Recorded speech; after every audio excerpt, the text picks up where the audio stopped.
বন্ধুরা, আপনাদের কারো ঘাড়ের পেছনে এরকম কালো হয়ে যাচ্ছে আর শুধু ময়লা ভেবে বারবার ঘষে চলেছেন?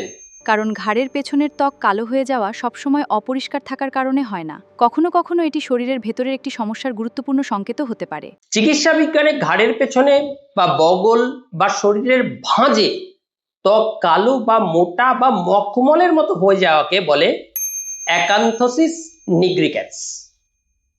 এখানে একটা গুরুত্বপূর্ণ প্রশ্ন হলো, এটা কেন হয়? সবচেয়ে সাধারণ কারণগুলোর একটি হলো ইনসুলিন রেজিস্ট্যান্স। যখন শরীরের কোষগুলো ইনসুলিনের প্রতি ঠিকমতো সাড়া দেয় না, মাত্রা বাড়তে পারে। ফলে ঘাড়ের পেছনে দেখা দিতে পারে কালচে, মোটা ও ভেলভেটের মতো ত্বক।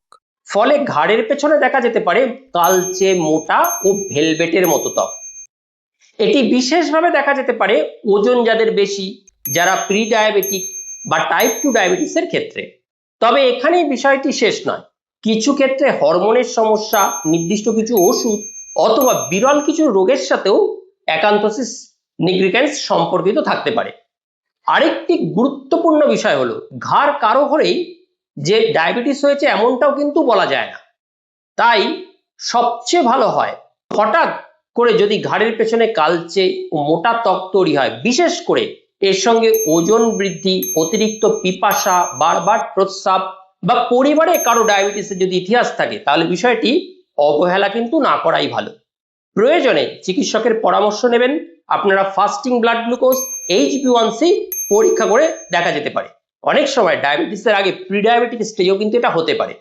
আরেকটা ভুল করবেন না, জোরে জোরে স্ক্রাব বা ব্লিচিং ক্রিম ব্যবহার করে এই কালো দাগ দূর করার চেষ্টা করবেন না। কারণ যদি মূল সমস্যা ইনসুলিন রেজিস্ট্যান্স হয়, তাহলে শুধু ত্বক ঘষে সমস্যা সমাধান হবে না।